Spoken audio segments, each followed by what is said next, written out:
من الشيطان الرجيم. بسم الله الرحمن الرحيم.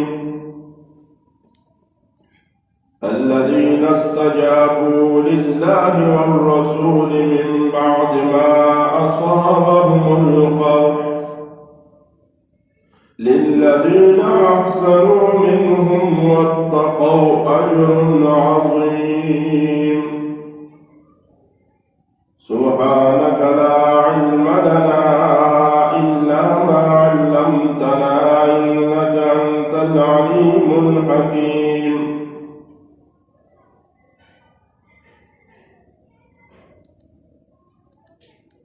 ہم اور آپ بحیثیت ایک مسلمان ایمان اور اسلام کا تقاضا یہ ہے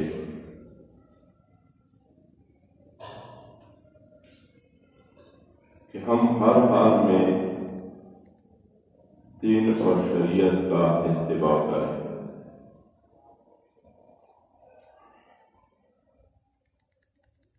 ہمارے لیے معیار حق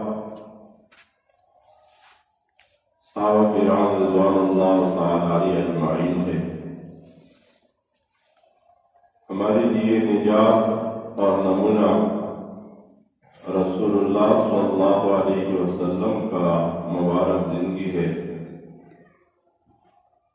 ان کاملین کے اوپر حالات آئے، حالات میں بزدلی دکھانے کے بجائے سستی کا شکار ہونے کے بجائے اللہ کی طرف رجوع کیا اور حالات میں داخل ہونے کے باوجود دین اور شریعت کو اپنے سینے سے لگایا. تو ہم اور آپ کو بھی ضروری ہے کہ ہم زندگی کے جس حال میں ہو ہمارا ربط اور تعلق اللہ رب العالمین کے ساتھ قائم اور دائم رہے. اور یہ ایک دن کے لیے مخصوص وقت کے لیے نہیں ہے بلکہ مرتے دم تک ہمارا تعلق اللہ رب العالمین کے ساتھ قائم رہے. اس آیات میں جو میں نے تلاوت کیا صحابہ کرام رضوان اللہ تعالی علیہ اجمعین کا شان اور مقام ذکر کیا ہے اللہ رب العالمین نے کہ حالات میں انہوں نے کیسے اللہ کی طرف رجوع اختیار کیا، دین اور شریعت کو اپنی زندگی میں حقیقی معنوں میں جگہ دیا. اور جو ہے احد کے بعد مشرکین نے مکہ مکرمہ کا رخ کیا.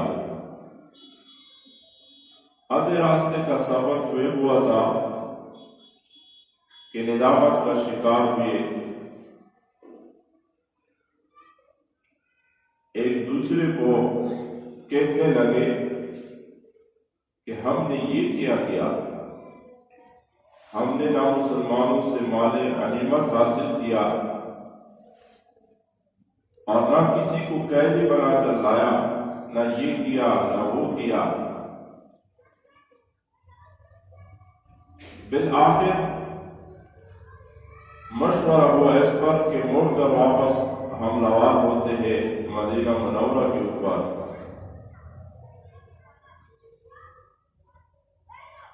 رسول اللہ صلی اللہ علیہ وسلم صحابہ کرام کو اطلاع پہنچ گیا تو رسول اللہ صلی اللہ علیہ وسلم نے اعلان فرمایا صحابہ کرام نے کہ قبل ایسے کہ دشمن مدینہ منورہ پر حملہ اور وہ ہم میدان میں آگے نکلتے ہیں، راستے میں ان کا مقابلہ کرتے ہیں. اور اعلان کیا کہ جو صحابہ کرام کل میرے ساتھ احد کے اعداء میں شامل تھے وہی صحابہ کرام میرے ساتھ ہوں گے، کوئی اور نہیں جائے گا. تو روایت میں آتا ہے کہ اکثر صحابہ کرام جو زخمی تھے 200 صحابہ کرام تیار ہوئے، بعض روایت میں 17 صحابہ کرام کا ذکر ہے، اور ان صحابہ کرام میں بھی اکثر زخمی تھے۔ بعض صحابہ کرام کو تو بعض مرتبہ بعض صحابہ کرام کندھوں پر اٹھا کر لے چلتے،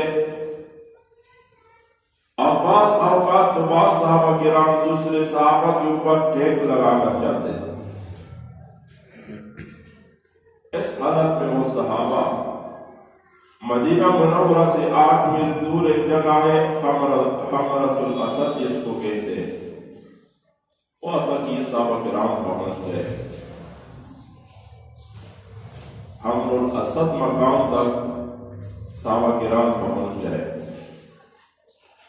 تو اللہ رب العالمین یہاں پر ان کا حال بیان فرماتے ہیں اور ان صحابہ کرام کا تعریف کرتے ہیں کہ ایک تو زخم کھانے کے باوجود اللہ اور رسول کے حکم کا اتباع کیا، تو پھر اللہ نے ان کے اوپر اپنے امداد کو نازل فرمایا، دشمن نے موڑ کر آنے کے بجائے واپسی اور فرار کا راستہ اختیار کیا، تو ان صحابہ کرام کو اللہ نے غنیمت بھی نصیب فرمایا۔ مشرکین کا ایک قافلہ تجارتی قافلہ گزر رہا تھا، تو اس قافلے سے بہت سا مال غنیمت اللہ نے نصیب فرمایا، اور دوسرا انعام یہ فرمایا کہ صحیح سالم واپس آئے، کوئی تکلیف بھی نہیں پہنچا، اور سب سے بڑا انعام یہ فرمایا کہ بعد میں آئے گا واتبعوا رضوان اللہ، اللہ کی رضامندی کی تابع رہے۔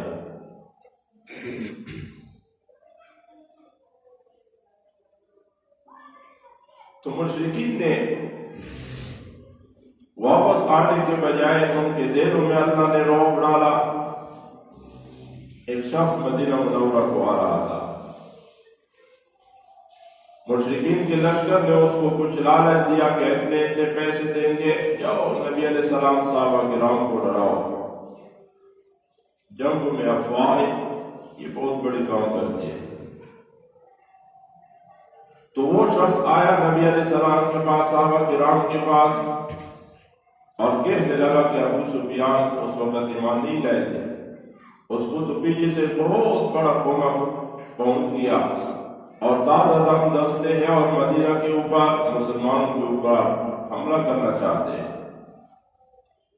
تو اس پریشانی کے عالم میں صحابہ کرام پریشان ہونے کے بجائے اور سستی دکھانے کے بجائے صحابہ کرام کے زبانوں پر یہ کلمات جاری ہوئی کہ ہے سوچ اور فکر کے حسبنا اللہ و نعم الوکیل۔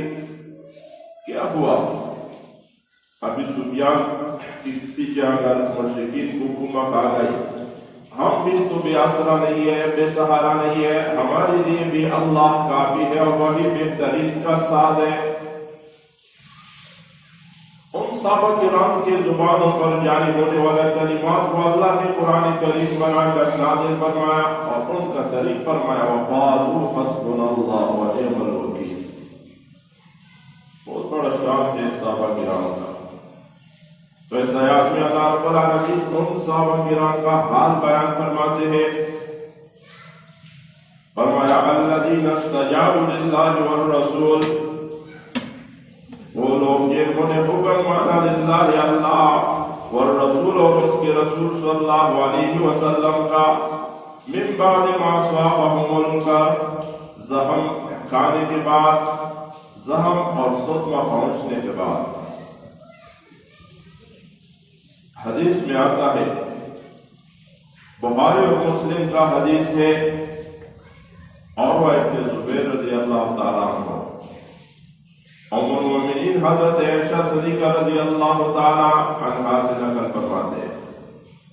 حضرت عروہ یہ ام المؤمنین کے بانجے تھے، اور حضرت زبیر ابن عوام کے بیٹے تھے۔ زبیر ابن عوام رسول اللہ صلی اللہ علیہ وسلم کے خالدار بھائی تھے، اور رسول اللہ صلی اللہ علیہ وسلم کا اس کے ساتھ بہت بڑا عشق اور محبت تھا۔ ایک مرتبہ ایک ہی محفل میں 25 مرتبہ رسول اللہ صلی اللہ علیہ وسلم نے حضرت زبیر کے لیے دعائے مغفرت طلب فرمایا، اور وہ عظیم خاندان ہے. مورخین نے لکھا ہے کہ 7 پشتوں تک ان کا کوئی آدمی اپنے بستر پر نہیں مرا، بلکہ سب کتاب فی سبیل اللہ میں جام شہادت نوٹ کرتے چلے آئے. تو حضرت عروہ بن زبیر ام المومنین سے نقل فرماتے، ام المومنین نے حضرت عروہ کو فرمایا کہ کان ابوک من الذین استجابوا للہ والرسول من بعد ما اصابهم القرح. آپ کا بابا حضرت زبیر بھی ان لوگوں میں سے ہے کہ جن لوگوں نے زخم کھانے کے بعد اللہ اور اس کے رسول کے حکم کو مانا. تو اس میں بہت بڑا مقام اور عظمت بیان کیا اللہ رب العالمین نے صحابہ کرام کا. فرمایا للذین احسنوا منہم واتقوا اجر عظیم. للذین احسنوا ان سب کے لیے جنہوں نے نیکی کی منہم ان میں سے واتقوا اور پرہیزگار رہے اجر عظیم بہت بڑا اجر ہے. الذین قال لهم الناس وہ لوگ کہ کہا جنہوں نے دوسروں نے الذین وہ لوگ قال لهم الناس کہ کہا جن سے دوسرے لوگوں نے یعنی کافر والوں نے کہا ان الناس کے بلا شبہ مخالف لوگوں نے کفار نے قد جمعوا لکم جمع کیے لشکر لکم تمہارے مقابلے کے لیے فاخشوہم پس ان سے ڈرو. جھوٹی افعال آئی تھی صحابہ کرام کو ڈرانے کے لیے. تو اللہ رب العالمین فرماتے ہیں کہ بزدلی دکھانے کے بجائے فزادہم ایمانا تو وہ اور بڑھ گئے ایمان میں. وقالوا حسبنا اللہ اور کہنے لگے کافی ہے ہمارے لیے اللہ ونعم الوکیل اور وہ بہت ہی اچھا کا ساتھ ہے. اس کو کہتے کلمۃ المسلمین. یہ ان صحابہ کرام اور مجاہدین کا کلمہ ہے اور یہ بہت ہی مبارک کلمات ہے. ان کو ویل کرنا چاہیے. امام روح المانی نے ذکر کیا ہے کہ نمرود جب حضرت ابراہیم خلیل اللہ کو آگ میں ڈال رہا تھا تو حضرت خلیل علیہ السلام کی زبان پر یہی کلمات جاری تھے حسبی اللہ ونعم الوکیل. اس وجہ سے ایک مسلمان جب پریشانی میں ہو تکلیف میں ہو این کلمات کو ویل بنائے اور این کلمات کے مطابق عقیدہ بھی اختیار کرے. اللہ رب العالمین اس کو پریشانیوں سے نجات عطا فرمائے. ام المومنین حضرت عائشہ صدیقہ رضی اللہ تعالیٰ عنہا جب ایک سفر میں اکیلی رہ گئی تھی تو پھر کسی نے پوچھا کہ آپ اس تنہائی کے عالم میں کیا ویل کر رہی تھی. تو ام المومنین حضرت عائشہ صدیقہ رضی اللہ تعالیٰ عنہ نے جواب دیا کہ میں یہ کلمات ویل کر رہی تھی حسبنا اللہ ونعم الوکیل. تو یہ بہت ہی مبارک کلمات ہیں. اور امام روح المانی نے یہاں پر روایت ذکر کیا ہے کہ جس مسلمان کے لیے خواب ہے کسی سے بھی ان کلمات کو ویل میں وظیفہ اختیار کرے تو اللہ کریم اس کے لیے امن کا ذریعہ بنائے گا. یہ کلمات فانقلبوا بنعمت من اللہ پھر لوٹے وہ اللہ کے احسان سے وفضل اور فضل سے. حمر الاسد مقام سے یہ صحابہ کرام بہت سا مال غنیمت حاصل کر کے واپس لوٹے. لم یمسسہم سوء اس حال میں کہ نہ پہنچی انہیں کوئی تکلیف. دشمن کے دل میں اللہ نے روب ڈالا تو واپس آنے کے بجائے فرار کا راستہ اختیار کیا. تو اللہ رب العالمین نے ان صحابہ کرام کا عظمت بیان کیا واتبعوا رضوان اللہ پھر بھی کی انہوں نے رضا الہی کی. یہ صحابہ کا مقام اور عظمت کہ اللہ نے ان کے لیے قرآن حکیم میں رضامندی کا سرٹیفکیٹ جاری فرمایا. واللہ ذو فضل عظیم اور اللہ بڑے فضل والا ہے. حمر الاسد مقام میں صحابہ کرام نبی علیہ السلام کے ساتھ زخمی حالت میں اگر اس موقع پر کفار موڑ کر آتے تو مومنین کے پاس تو کوئی طاقت نہیں رہ گئی. روح المانی اور دوسرے مفسرین نے ذکر کیا ہے کہ اگر غبار لوٹ کر آتے تو اللہ رب العالمین نے ان کے لیے آسمان میں پتھر تیار کیے تھے اور وہ اس سے بے نام اور بے نشان ہو جاتے، جیسا کہ کل کا دن بے نام اور بے نشان ہے، جیسا کہ کل کے دن کا آج نام اور نشان نہیں ہے۔ تو جب بھی اس امت پر ایسا کوئی حال آیا ہے تو اللہ رب العالمین نے اس امت کو تنہا نہیں چھوڑا ہے، بلکہ آپ نے مدد کا نزول فرمایا ہے۔ ہر امتحانات تو آتے ہیں، یہ دارالامتحان ہے، اور جس دور سے ہم گزر رہے ہیں اس دور میں بھی مسلمان ظالموں کی ظلم کا شکار ہے ہر جگہ۔ ہم کس کس کا رونا روئے، شام میں، فلسطین میں دیکھو، برما میں دیکھو، کشمیر، اور آج کل تو ہندوستان کے مسلمانوں پر ہندو نے جو مظالم ڈالنا شروع کیا ہے وہ بیان کرنے سے بھی باہر ہے۔ تو اس پریشانی کے عالم میں اللہ رب العالمین کے حضور ہماری یہ پکار ہے کہ اللہ ان مظلومین مومنین مسلمانوں کو ظالموں کی چنگل سے آزادی نصیب فرما۔ انما ذالکم الشیطان، اب ان لوگوں کا حال اور انجام ذکر کرتے ہیں جو مسلمانوں کو ڈراتے ہیں، مسلمانوں کو دھمکاتے ہیں، دین سے بدنام کرتے ہیں، مسلمانوں میں بزدلی پیدا کرنے کا کوشش کرتے ہیں۔ تو اللہ رب العالمین نے فرمایا کہ ایسا آتی یہ تو شیطان ہے، فرمایا انما ذالکم الشیطان، یہ شیطان ہی تو ہے، یخوف اولیاءہ، جو تم میں ڈراتا ہے اپنے دوستوں سے، یخوف اولیاءہ، یہاں پر عبارت میں تقدیر ہے، یعنی یخوفکم باولیاءہ، اپنے دوستوں کے ذریعے تم میں ڈراتا اور دھمکاتا ہے، یہ تو شیطان ہے۔ فرمایا فلا تخافوہم، پس نہ ڈرو ان سے، وخافون، اور مجھ ہی سے ڈرنا، ان کنتم مومنین، اگر تم ہو ایمان والے۔ یہاں پر یہ بہت مضبوط شرط دے کر ہے کہ تمہارے دلوں میں ایمان ہے، حقیقی معنوں میں مومن ہو، تو پھر تو تمہارے دلوں میں ایک اللہ رب العالمین کا عظمت ہونا چاہیے۔ ایمان کا تقاضا یہ ہے کہ تیرے دل کا جو برتر ہے یہ بالکل خالص ہو اللہ کی عظمت کے لیے۔ ایمان کا تقاضا یہ ہے کہ تیرے دل کا جو برتر ہے یہ اللہ کی محبت کے لیے خالی ہو، کسی اور کا عظمت، کسی اور کا ڈر اور کسی اور کا محبت تیرے دل میں نہ ہو۔ اور یہ یاد رکھو کہ یہ دل، یہ تو اساس ہے بنیاد ہے پورے بدن۔ اگر انسان ایک مومن مسلمان کا دل سالم رہے معصیات سے تو پھر اس کا بدن اور بدن کے تمام اعضاء محفوظ رہیں گے، لیکن اگر کہیں ایک مومن مسلمان کا دل جرائم کی طرف میل ہوا، دل بیمار رہا، تو پھر تو پورا بدن نہیں بچ سکتا ہے۔ تو اس لیے اپنے دل کو خالص کرنا چاہیے اللہ کی محبت کے لیے۔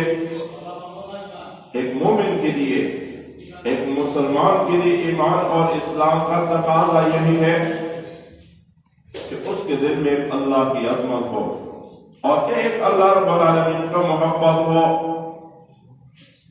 اور ایک مسلمان کو کون سا ڈر یہ دل میں رکھنا چاہیے جو اس مسلمان کے لیے مفید ہو؟ یاد رکھو کہ ایک تو بناوٹی ڈر ہے، بناوٹی عشق اور بناوٹی خوف، اس کا کوئی معنی نہیں ہے کہ ایک آدمی زبان پر تو استغفر اللہ کہے اور اس کا دل گناہوں میں مشغول ہے، تو یہ حقیقی ڈر نہیں ہے، یہ مصنوعی ڈر ہے، اس کا کوئی فائدہ نہیں ہے۔ اور یہ شیطان کا طریقہ ہے۔ شیطان نے بھی اعلان کیا تھا کہ انی اخاف من رب العالمین، لیکن اس کا دل میں تو ایمان نہیں تھا۔ تو حقیقی ڈر یہ ہے کہ آدمی گناہوں کو، معصیات کو چھوڑ دے، پھر اس چیز کا نام ہے ڈر، اور یہ نجات کا باعث بنے کہ آدمی نافرمانیوں سے باز رہے۔ قرآن حکیم میں ایک طرف اوامر ہے اور ایک طرف نواہی ہے۔ اللہ نے حکم دیا یہ کرو یہ کرو، اور افعال کو اور احکام کو پورا کرنا، اور اللہ نے جہاں منع کیا ہے کہ یہ نہ کرو، اس طرف نہ جاؤ، یہ کام نہ کرو، اس جگہ نہ دیکھو، اور یہ طریقہ اختیار نہ کرو، تو ان نواحیات سے بچنا یہ حقیقی ڈر ہے۔ اور مصنوعی ڈر کہ زبان پر استغفر اللہ کہے تو اور ظاہری طور پر آنکھوں سے آنکھ بھی جاری ہو، لیکن دیر گناہوں میں مشغول ہے، تو قرطبی نے یہاں پر بہت اہم تفصیل ذکر کیا ہے۔ امام قرطبی نے ذکر کیا ہے کہ لیس الخائف الذی یبکی ویمسح عینیہ، کہ اللہ سے ڈرنے والا تو وہ شخص نہیں ہے کہ ظاہری طور پر وہ روتا ہے اور آنسو گراتا ہے، بل الخائف الذی یترک ما یخاف ان یعذب علیہ، اللہ سے ڈرنے والا شخص تو وہ ہے کہ وہ اس چیز کو چھوڑے، اس نافرمانی کو چھوڑے، اور اس عقیدے سے بچے، اور اس طرف جانے سے بچے کہ اس کو خوف ہے کہ یہ کام کرو تو مجھے عذاب ملے گا، سزا ملے گا۔ یہ حقیقی ڈر ہے، اور قرطبی نے یہاں پر واقعات ذکر کیے، اور یہ یاد رکھو کہ یہ ڈر ہمارے اور آپ کے دلوں میں قرآن حکیم کا مجلس ہو، ہم اس میں شرکت کریں، اللہ والوں کے پاس ہم آئے، اور علماء کرام کی مجالس میں ہم بیٹھے، جب ہم ان سے دین اور شریعت، قرآن اور سنت کا واعظ اور نصائح سنیں گے تو پھر دلوں میں حقیقی ڈر پیدا ہوگا۔ دیکھا اگر کہیں ایسا ہو کہ ہم قرآن اور سنت کی تعلیمات سے دور رہے تو پھر ہمارے دلوں میں غیروں کی بت سوار ہوں گے، پھر سجدہ ہم کریں گے غیر اللہ کو، نظر اور نیاز ہو تو غیر اللہ کے نام پر، پکار پھر غیر اللہ کی، اور دستگیر اور مددگار غیردان پھر ہم کسی اور کو سمجھیں۔ لیکن جب قرآن حکیم کے ساتھ ہمارا ربط اور تعلق ہو تو پھر تو ہمارے قلوب میں، ہمارے دلوں میں ایک اللہ رب العالمین کا عظمت اور ایک اللہ رب العالمین کا ڈر ہوگا۔ قرطبی نے ذکر کیا ہے ابو علی الدقاق بہت بڑے عالم گزرے، وہ فرماتے ہیں کہ میں داخل ہوا ابو بکر ابن فورق میں، وہ بھی بڑے عالم تھے اور بیمار تھے، عیادت کے لیے تشریف لائے۔ مسلمان کا عیادت کرنا یہ مسلمان کے حقوق میں سے اخلاص کے لیے، اللہ کی رضا کے لیے اور شرعی اصول کے ساتھ۔ تو ابو علی الدقاق فرماتے ہیں کہ جب میں اس کے سامنے ہوا تو وہ رونے لگا، میں نے اس کو کچھ تسلی کی کلمات ارشاد فرمائے کہ پریشان نہ ہونا، اللہ رب العالمین آپ کو شفا دے گا، اللہ صحت نصیب فرمائے گا۔ تو اس نے عرض کیا ترا انی اخاف من الموت، کیا تو نے یہ گمان کیا کہ میں موت سے ڈر گیا؟ موت تو مومن کے لیے تحفہ ہے، ایمان کی حالت میں موت یہ اللہ رب العالمین کی طرف سے تحفہ ہے۔ فرمایا کہ موت سے تو بالکل نجات ہے نہیں ہے، موت نے تو آنا ہی ہے، میں موت سے تو نہیں ڈرتا ہوں، انما اخاف من وراء الموت، لیکن میں موت کے بعد جو مراحل ہے ان کے بارے میں سوچتا ہوں اور ڈرتا ہوں اور اس کے لیے روتا ہوں۔ قبر ہے، حشر ہے، آخرت ہے۔ جب دل میں اللہ کی عظمت ہو تو پھر قبر بھی آدمی کے سامنے ہوگا، حشر بھی سامنے ہوگا اور آخرت کے بارے میں سوچے گا۔ لیکن جب قرآن اور سنت کی تعلیمات سے دوری ہو تو پھر عشق یعنی دل یہ خواہشات سے بھرا ہوا ہوگا، پھر آپ بھی ہر مجلس میں بیٹھے کا کہائے لگائے گا، کئی بھول سے بھی اس کو موت یاد نہیں آئے گا۔ تو یہی وجہ ہے کہ آج جن لوگوں کو ہم دیکھتے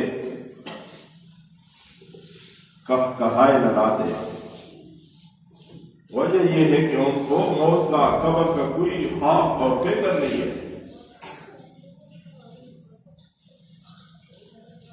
قرطبی نے پھر یہاں پر وہ روایت ذکر کی ہے، ابو بکر ابن فورق نے علی الدقاق کو یہ ابن ماجہ شریف کا حدیث یہ سنا نبی علیہ السلام نے فرمایا انی ارا ما لا ترونا واسمع ما لا تسمعون، میں جو کچھ دیکھتا ہوں وہی کے ذریعے وہ تم نہیں دیکھتے ہو، اور میں جو کچھ سنتا ہوں وہی کے ذریعے وہ تم نہیں سنتے ہو۔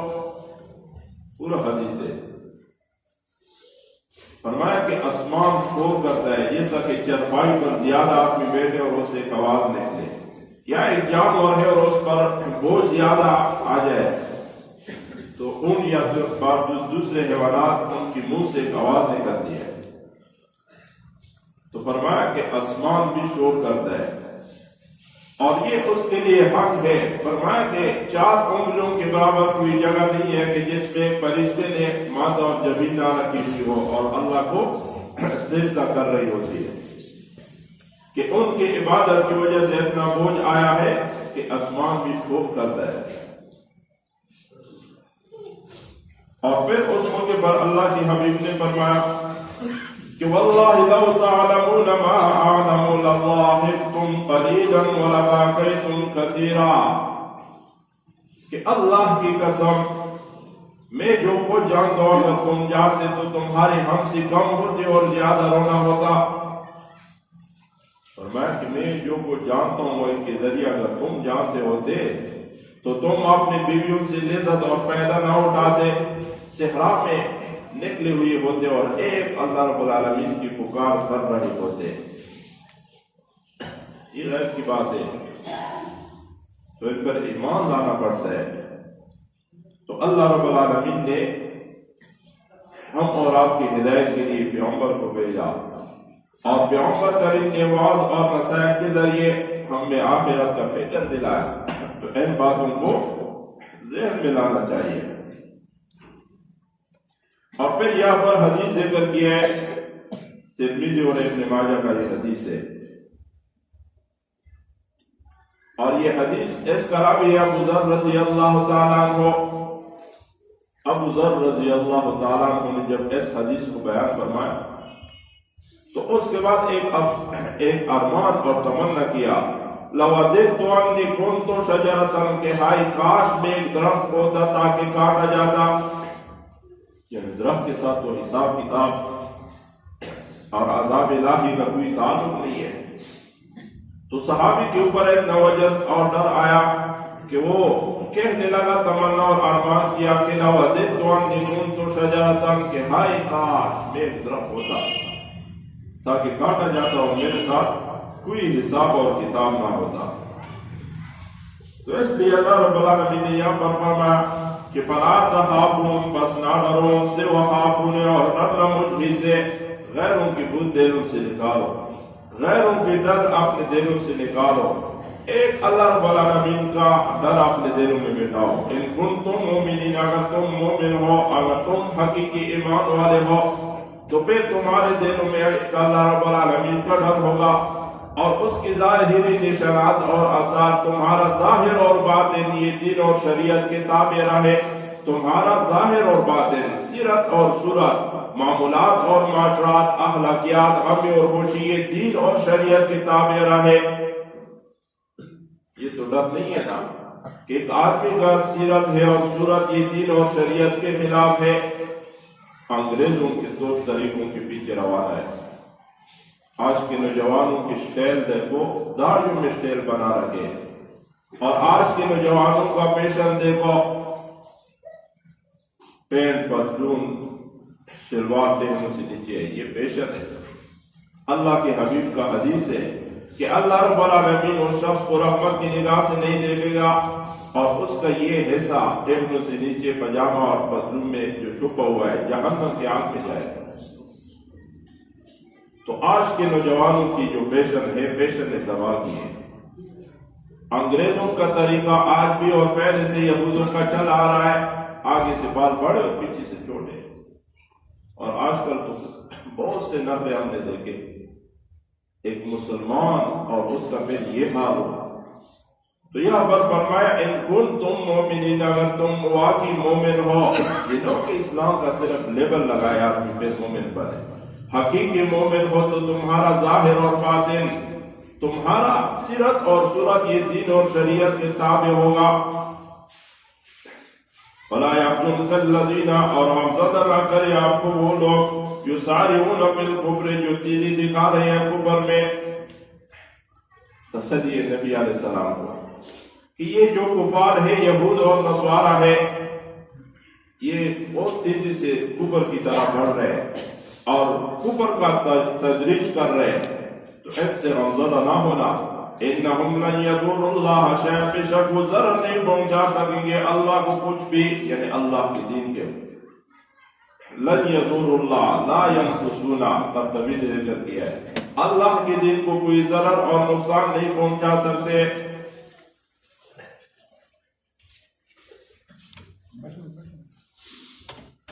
قرطبی نے پھر یہاں پر حدیث ذکر کیا ہے مشہور حدیث مسلم شریف کا. پورا حدیث میں آپ لوگوں کے فیض کے لیے ذکر کرتا ہوں. حدیث قدسی ہے راوی ہے ابو ذر رضی اللہ تعالیٰ عنہ. فرماتے ہیں نبی کریم صلی اللہ علیہ وسلم نے فرمایا اللہ رب العالمین فرماتے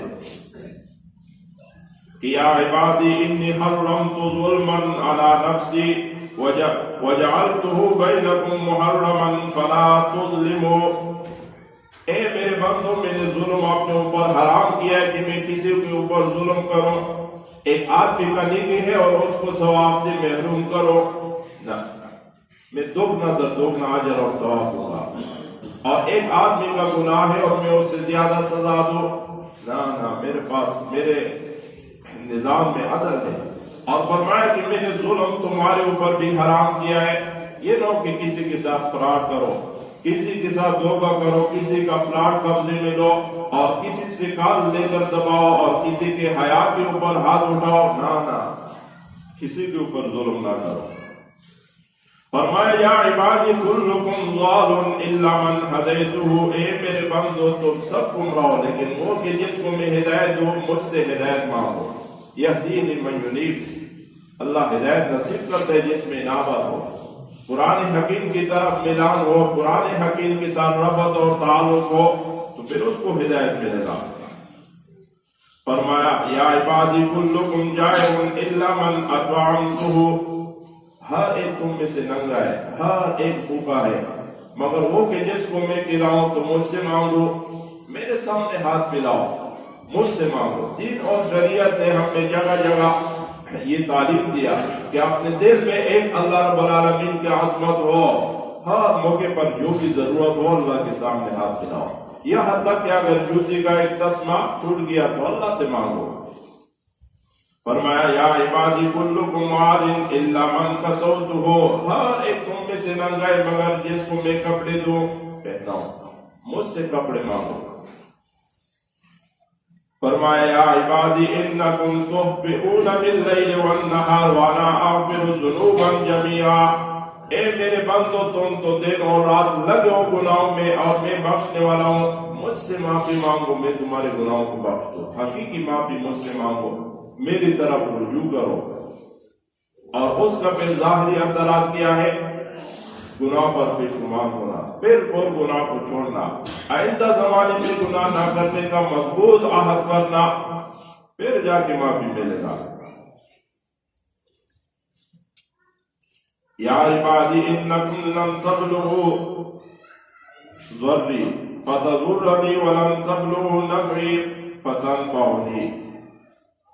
اس جملے کے لیے حدیث ہم نے ذکر کیا کہ اے میرے بندو تم نہیں پہنچ سکتے ہو کہ مجھے ضرر پہنچاؤ اور تم سب جمع ہو جاؤ تو مجھے فائدہ نہیں پہنچا سکتے ہو. اور پھر فرمایا کہ لو ان اولکم وآخرکم وانسکم وجنکم. تمہارے اولین اور تمہارے آخرین تمام انسان اور جنات کانوا علی اتقى قلب رجل واحد منکم. اگر سب متقی اور پرہیزگار بن جائے تو یہ یاد رکھو کہ ما زاد فی ملکی شیء میری بادشاہی میں ذرے برابر بھی اضافہ نہیں کر سکتے. اگر یہ ساری نمازیں بن جائے روزے کا اہتمام کرنے والا قرآن کریم کے ساتھ ربط اور تعلق قائم کرنے والا تو اس سے میرے خزانوں میں میرے پرچائی میں کوئی اضافہ اور زیادہ نہیں آ سکتا ہے۔ اور فرمایا کہ تمہارے اولین اور آخرین تمام انسان اور جنات اگر یہ سب کے سب نافرمان بن جائے تو یہ یاد رکھو کہ ما ينقص من ملکی شیء، میرے بادشاہی سے کوئی کمی نہیں کر سکتا ہے۔ تو اللہ رب العالمین وراء الورائے، اور پھر فرمایا کہ تمہارے اولین اور آخرین تمام انسان اور جنات فی صعید واحد، ایک میدان میں جمع ہو جائے اور مجھ سے مانگے، میں ہر ایک کو عطا کروں تو میرے بادشاہی میں کسی قسم کا ذرے برابر کمی بھی نہیں آ سکتا۔ اور مثال کے ساتھ بات سمجھایا پیغمبر کریم نے کہ دیکھو ایک آدمی سمندر کے کنارے بیٹھا ہے اور اس کے ہاتھ میں ایک سوئی ہے، اس نے سوئی کو ڈبو دیا، سمندر میں نکالا تو اس سوئی نے کیا کمی لایا سمندر سے۔ تو اسی طرح اللہ کے خزانوں سے اگر یہ تمام انسان اور جنات اولین آخرین نکلے اور اللہ سے مانگے اور اپنے خواہشات کے مطابق مانگے اور اللہ کریم ہر ایک کو اس کی خواہش کے مطابق دے تو اللہ کی بچائی میں کسی قسم کا کوئی کمی نہیں آ سکتی ہے۔ اور پھر فرمایا کہ یا عبادی انما ہی اعمالکم، تمہارے ساتھ جو معاملہ ہوگا دنیا میں آخرت میں یہ تمہارے اعمال ہے، کسی اور پر ملامتی اور کسی اور سے گلا اور شکوہ یہ نہ کرو۔